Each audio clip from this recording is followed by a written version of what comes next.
Liverpool next. The champions from last season, I think everyone would agree their form this season hasn't hit the heights. Jurgen Klopp perhaps looked a little bit rattled. You know that you have the team to win it twice. When you never win it, you have always the question mark of what do we need to win it. We are not good enough to win it. We need to improve to win it. When you win it, you know that you are the best team, and last season Liverpool was not just about winning, it was just about winning so comfortably. So they know the team they are, they know the players they have, and they know that they can do it again. Would anybody expect Liverpool to have a similar run of last season, winning and winning and winning non-stop? I wouldn't expect that, because what they did is so difficult that to win it a second time in the same way is even more difficult. But to win the title again, they can. I think they believe they can, and I believe that that's what they really want. So simple. We'll move on to a completely different subject, but the offside rule has been much debated recently. There was a letter sent out to clubs yesterday. I don't know if you've seen the letter yourself, but how referees would interpret situations like the one we saw in the game between Manchester City and Aston Villa. What do you make of the idea of tweaking a rule during the season and saying, well, that goal stood then, but next week if it happens again, it won't stand? Not happy with. I believe that now is right, and previously was not right. But I don't think is fair that you change the rule during the season. I don't think is fair. Another completely different subject now.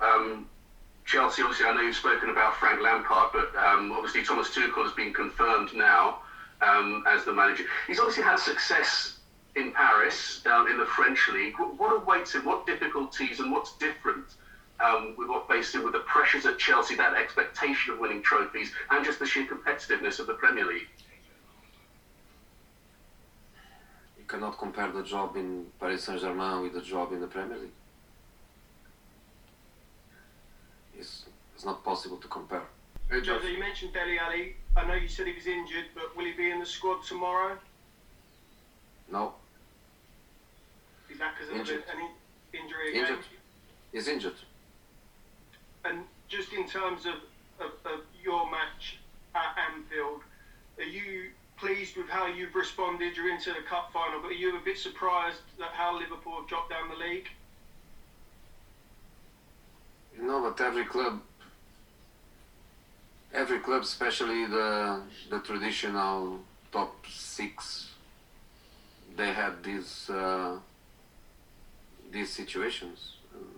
Not one team started winning and is still winning after 19 matches and a few months of competition. Everybody had difficult periods. Everybody had it. Some early, some later, some in the middle. I keep saying that great evolution in the considered theoretically below level team and ambitions. Great performances from many of them. Very good teams, very good squads. I feel completely natural that some results happen. And then Liverpool had that difficult period where the results were not going in their direction. But the coach is the same, the players are the same, and the team is the same. And the West Ham contenders for top four after their result last night? They are winning matches. They have their style of play, and they are winning matches. That's as simple as that, and they clearly show their ambitions by trying to get, and probably they will get a couple of players until at the end of the month. I'll ask you about centre-backs. Obviously Liverpool have had their injury troubles and have used some young centre-backs. You have as well with Joe Rodon. It's a position that's continually evolving. Do you see it as, what do you see as the challenges of training a youngster in a centre-back role?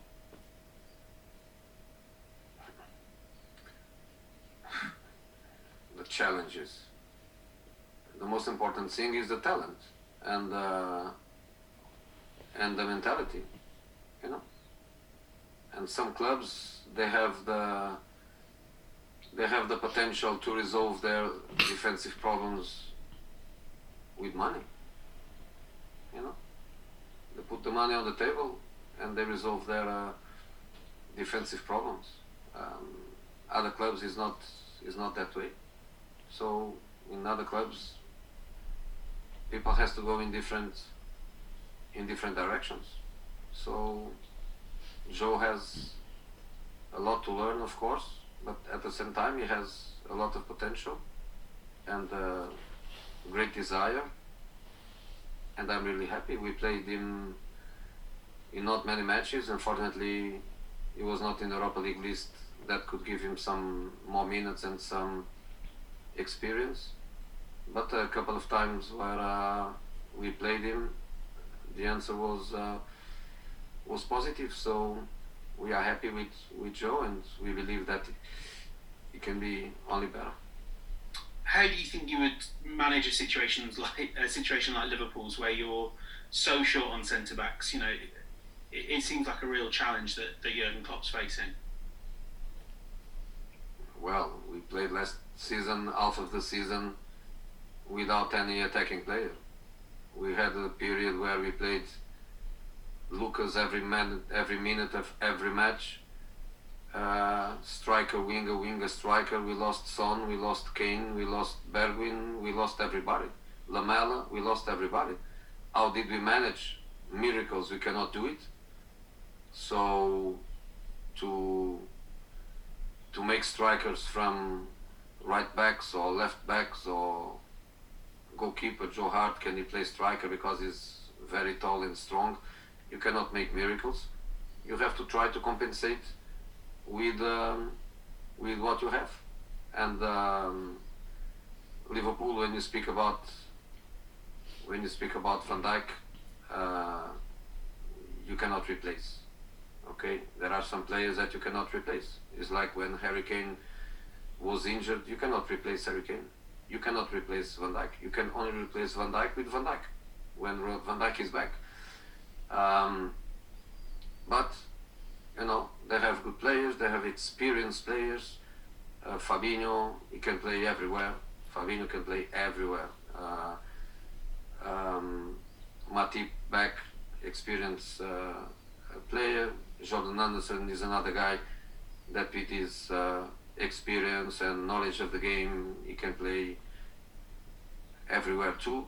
And then they have also a couple of young players that they did okay. And for example, Williams against us, he played very well at Anfield. And sometimes it happens to clubs. But some players are really impossible to replace. Thank you. This is the second of 5 games in the space of 2 weeks. I know you and I have spoken before about player welfare, whether we're asking too much of the players, and you've just then gone through a whole list of injuries you had last season and other clubs you had this season. Is this getting a little bit ridiculous now? We have to do it. I don't want to moan, I don't want to complain, we have to do it. I know it's very difficult, it's very hard, but if we are speaking about 3 matches per week with always 2-3 days in between matches, is doable. Is not a crime. A crime was what we did in August, where we played 4 matches in in a week with 1 day in between matches, and we did that for 2 weeks, 7 matches in 2 weeks. That's a crime. But to play 3 matches in a week is a difficulty, but is doable. And of course you have some special players that you don't want to rest, because when you rest them, the team decreases in potential. But you have to use your squad. You have to play players. That's why you need a squad. That's why you need players motivated. And in our specific case, we went to Wycombe with some players that are not playing a lot, but they showed that they had quality, and they managed to give some minutes of rest to the other guys, and that is what a team is, what a squad is, and that's the way we have to face the season. A couple of weeks ago, I spoke to you before you played. I think it was Leicester. You were talking about how Brendan Rodgers is a friend, and afterwards you speak to your friends. Jurgen Klopp, what's your relationship like with him? I'm not saying you're going to get out of the pub with him, but you get on with him? I don't have Brendan's phone number, like I have Nuno. So yesterday I could send my happy birthday to Nuno. I couldn't to Brendan. So through you, happy birthday, Brendan, because me, Nuno, and Brendan, all 3 birthday same day, and you don't forget when you have some friends with the same birthday. I'm not a friend of Jurgen because I never had time with Jurgen. Nuno, he was my player. Brendan, he worked in my club for a couple of years together. So when you have something in common, when you know the person well, you can say, I like him, he's my friend. I don't like him, he's not my friend. With Jurgen is 5 minutes before a match, 5 minutes after a match. What can I say about Jurgen? He's a colleague that I respect, that I don't have any problem with him, and I believe he's the same with me. No problems at all. The last one, we should get goals tomorrow night, shouldn't we? You've got a great front 3, one of the best strikers in the world, Harry Kane. Liverpool have got a great front 3, and admittedly a little bit misfiring right now. So should I be listening to the radio expecting loads of goals? You know, they scored 2 goals at Old Trafford, where it's not easy to score, and they could score more, and they create a lot of chances. So you are right, they have top class attacking players. I am right by saying they create chances in every match, apart of scoring or not scoring. So when you create chances and you have top players, you are closer to score goals than not to score. But of course, we are a team that normally is well organized, and I don't think they are going to have an easy match too. To Liverpool, and the fact that they're not in the greatest moment at the minute, do you feel as if that is an advantage to you compared with when you played them back in December? No, I don't feel at all. Play Liverpool is play Liverpool, independent of all the context, independent of everything. I don't feel it is an advantage. I don't feel it is a disadvantage. Simple. Do you feel as if this is the most competitive Premier League that you've been involved in for a while, in terms of so many teams capable of finishing in the top 4 at the moment? It looks like, no. I think it's an easy thing for you to do. Look back, go to stats, go to data, and look at it. But I feel that way. I feel a team loses 2 consecutive matches, and it looks like is doing an awful season because you look to the table, but then a team wins 2 matches and goes up, and then you think the season is being phenomenal. I think the best thing to do is to play and wait for the end of the season. And in the end of the season, we look to the table and we realize where you end, because to look to the table now is quite confused, especially with also matches in hand, and in our case played twice against Liverpool, didn't play against Aston Villa any match. it's quite strange. So let's wait for the end. Just finally, Tanguy Ndombele is in fantastic form at the minute. You talked about how much you were impressed with his performances, not just that goal the other night, but how much progress has he made under you, and what have you done to improve him so much? Was him, his responsibility. We always showed him the right way. We always showed him and demand a lot from him. If I did anything positive with him, I believe it was not to play him when he was not in real conditions to play. And I believe that we used some of the matches last season to expose his fragilities at the time. His physical condition was not especially good, as an example, but it's all his responsibility. Trains very hard, plays very hard with the ball, without the ball.